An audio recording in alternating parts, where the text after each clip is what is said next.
लेखकों को पढ़ना शुरू किया और उस वक्त हमें समझ में आया कि साहित्य की अपनी एक अलग भाषा होती है।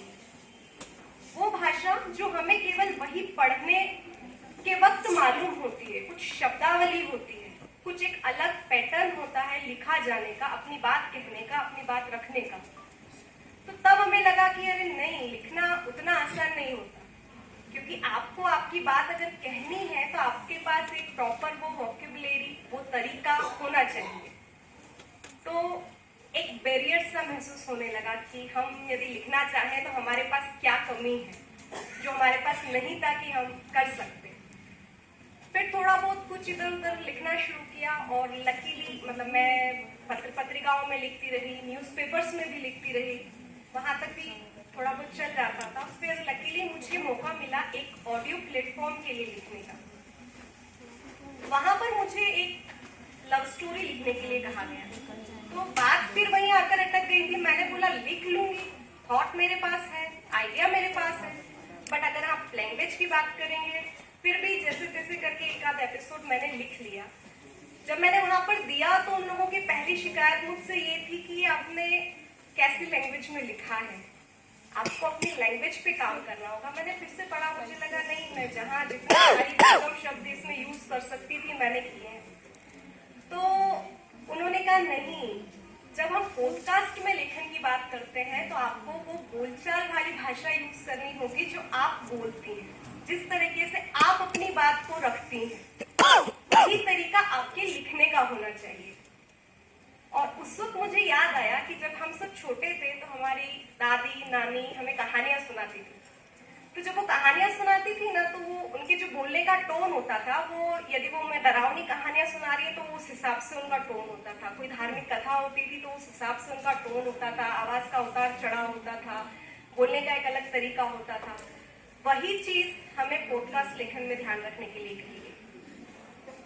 फिर मैंने उसी पर काम करना शुरू किया और यहाँ से इजाद हुआ पॉडकास्ट या एक नए मीडियम में भाषा का एक नया विस्तार करने का। जब हम कोई चीज पढ़ते हैं तो वो तरीका, और जब हम कोई चीज सुनते हैं वो तरीका, दोनों के लेखन में बहुत बड़ा अंतर होता है। किसी चीज को जब सुना जाता है तो वो उस तरीके से सुना जाता है जब दो दोस्त आपस में बात करते हैं। एक दोस्त कहीं घूम कर आया है, वो वहां की यदि कोई कहानी बता रहा है या वो अपनी लाइफस्टाइल के बारे में कुछ बता रहा है, तो वो जिस तरीके से बोलेगा बस वही तरीका हमारे लेखन का होता है। आप उसी तरीके से लिखते हैं। अगली चीज अगर हम इसमें बात करें तो इसमें क्लिष्ट हिंदी जिसे हम कहते हैं, संस्कृत मिश्रित हिंदी जो कहा जाता है, तो हम खुद भी यदि सुनेंगे तो शायद ज्यादा देर तक नहीं सुन सकते। यदि हम पढ़ते हैं, इंग्लिश हो या हिंदी, यदि हमें कोई शब्द कठिन लगता है पढ़ते वक्त, तो हम उसको अंडरलाइन कर सकते हैं या कहीं जाकर उसका मीनिंग ढूंढ सकते हैं कि इसका मतलब क्या होगा। पर सुनते वक्त ऐसा नहीं कर सकते। सुनते वक्त आपके पास अंडरलाइन करने के लिए कुछ नहीं होता। तो वो भाषा जितनी सिंपल और जितनी समझ में आने लायक होगी, उतना ही आपकी बात ज्यादा सुनी जाएगी, वो लोगों तक ज्यादा टच करेगी कि ये बिल्कुल वैसी ही भाषा है। अच्छा, फिर मेरी कहानी, जैसा कि आपने सुना, 5 करोड़ लोग अभी तक सुन चुके हैं और मुझे जगह जगह से कई रिस्पॉन्स मिले हैं। लोगों ने कहा है वो ट्रेवल करते हुए सुनते हैं, कई जिमिंग करते हुए सुनते हैं, घर में काम करते हुए सुनते हैं। तो उन्हें एक्स्ट्रा एफर्ट्स नहीं देना है, एक नॉर्मल सा चल रहा है और वो सुन के उसे एंजॉय कर रहे हैं। इसके लिए उन्हें किसी एक अलग ऐसे उसकी जरूरत नहीं कि कुछ ऐसा आ गया कि हमें सोचना पड़ रहा है जिसके बारे में। तो ये तो हुई पॉडकास्ट पे भाषा की बात। तो भाषा जब हम पॉडकास्ट के लिए लेखन करते हैं तो वही हमारी बोलचाल वाली भाषा होती है जिसमें हम बोलते हैं, जिस तरह से हम वार्तालाप करते हैं, बस उसी तरह की भाषा को हम लिख देते हैं। अब हम बात करते हैं पॉडकास्ट लेखन में करियर की, रोजगार जो हमारा है। तो रोजगार और तकनीक में दोनों चीजों को यहाँ पर जोड़ना चाहूंगी।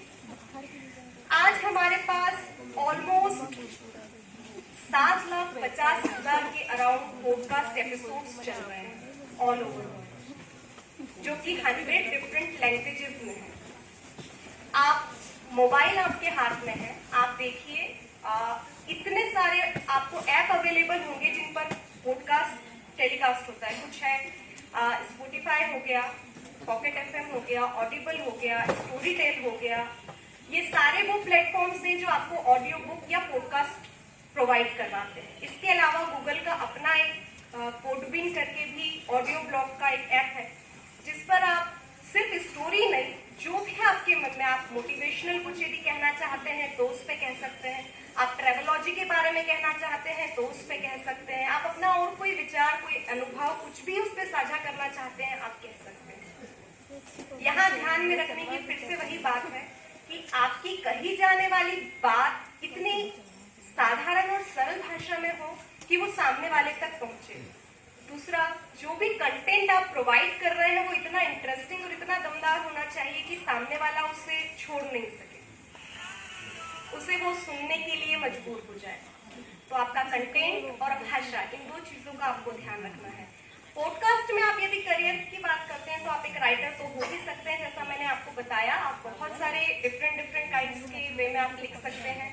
इसके अलावा वॉइस ओवर आर्टिस्ट जो होते हैं, जो अपनी आवाज देते हैं, आरजेस जो होते हैं, यदि आपको आपकी भाषा में उतार चढ़ाव पर पकड़ है, आप अच्छी तरह से फीलिंग के साथ एक बात को रख सकते हैं, तो ये एक बहुत अच्छा करियर ऑप्शन है। एंड इसकी अर्निंग जो है वो दैट इज अनइमेजिनेबल, अगर आप उस काम को कर सकते हैं तो। इसके अलावा एडिटिंग होता है, एपिसोड एडिटिंग्स, जो एडिटर्स होते हैं उनकी एक बड़ी टीम होती है, उसमें करियर के काफी सारे ऑप्शंस होते हैं। अब बात करते हैं, ये तो वो है जिनके लिए आप एक प्रॉपर जॉब चैनल पे जाते हैं, मतलब आप किसी पर्टिकुलर व्यक्ति को कांटेक्ट करते हैं, वहां हायर होते हैं और उसके बाद जॉब स्टार्ट करते हैं। आपको ये सब कुछ नहीं करना है। अगर आपको डायरेक्ट अपने लिसनर्स से जुड़ना है, डायरेक्ट अपने व्यूअर्स से जुड़ना है, तो इसके लिए भी आपके पास ऑप्शन है। सबसे बड़ा वो है फेसबुक, इंस्टाग्राम, यूट्यूब। ठीक, आप अपना चैनल बनाइए, जो भी कंटेंट आपके पास है, जो भी आप लोगों तक पहुंचाना चाहते हैं, वो बिना किसी बैरियर के आप अपनी बात पहुंचा सकते हैं। पर यहाँ भी कंडीशन वही है कि आपकी बात कहने का तरीका और आपकी बात यानी कि आपका कंटेंट वैसा होना चाहिए कि लोग उसे सुने। तो आप फेसबुक के जरिए अपनी बात कहते हैं, आप इंस्टाग्राम के जरिए अपनी बात कहते हैं, या यूट्यूब पर चैनल बना के आप अपनी बात कहते हैं, सुनी वो हर जगह जाएगी और अर्निंग भी आप हर जगह से कर सकते हैं, और इतनी that you can not imagine. एक और इम्पोर्टेंट बात यह कहना चाहूंगी, वो ये है कि हार्ड वर्क, कड़ी मेहनत और एक रेगुलर वर्क का कोई अगर चॉइस नहीं है, वो आपको रेगुलरिटी बना के रखनी पड़ती है। जैसे मैं अगर आज एक ऑडियो बुक लिख रही हूँ तो मुझे हर दिन के ऑलमोस्ट 2500 to 3000 वर्ड लिखना ही होते हैं। एक रेगुलरिटी है जो मुझे मेंटेन करके चलना होती है, that is compulsion with me कि मुझे वो करना ही है। तो यही एक रेगुलरिटी, कंटेंट अच्छा होना और उसके बाद अपनी बात कहने का तरीका आना, ये यदि कोई चीज है तो आप तकनीक को यूज करके बहुत आसानी से बहुत अच्छे रोजगार का सृजन कर सकते हैं। इसके अलावा मेरे पास और बहुत मतलब डेटाज हैं जो ये प्रूव करते हैं कि आज के टाइम पे जो नई जनरेशन आ रही है वो पढ़ने के बजाय सुनना ज्यादा प्रेफर करती है, क्योंकि वो अदर काम के साथ कर सकते हैं, वो कहीं एंगेज नहीं रहना पड़ता। लाइक वो यदि बुक पढ़ रहे हैं तो उस बुक के साथ उन्हें एंगेज रहना पड़ता है, बट जब वो कुछ सुन रहे हैं तो उसके साथ साथ वो कुछ और अदर भी अपना एक्टिविटीज जो है वो कर सकते हैं और उसके साथ वो उसको एंजॉय भी कर सकते हैं, तो वो इसे और ज्यादा प्रेफर कर रहे हैं। इसलिए जो पॉडकास्ट इंडस्ट्री है वो बहुत तेजी से ग्रोथ कर रही है। इंडिया में अभी हमारे पास ऑल ओवर वर्ल्ड में हम थर्ड लार्जेस्ट कंट्री है, चाइना और यूएस के बाद, जिनमें हाईएस्ट नंबर ऑफ लिसनर्स है, पॉडकास्ट लिसनर्स।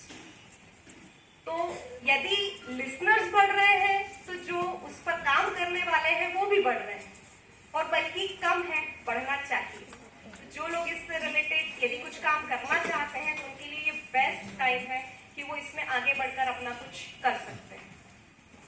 मेरी अपनी कहानी, जब पहला एपिसोड मैंने स्टार्ट किया था, जब मुझे उम्मीद नहीं थी कि ये इस लेवल तक जाएगी, इतना आगे बढ़ेगी, बट जब काम करते रहे, उसको रिस्पॉन्स मिलता रहा, तब मतलब कुछ एक दिन तो ऐसे आए कि शायद एक दिन 2 दिन में हम लोग 1 मिलियन क्रॉस कर गए कुछ एपिसोड्स में।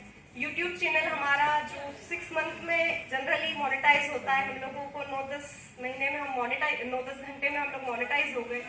तो कुछ आंकड़े ऐसे आए जिन्होंने हमें ये मतलब एहसास करवाया कि यदि आप अपनी बात को एक प्रॉपर वे से लोगों तक पहुंचाते हैं तो आपके पास बहुत सारा ह्यूज क्राउड है जो आपकी बात सुनना चाहता है, पर कहना उस तरीके से होगा कि आपकी बात सुनी जाए।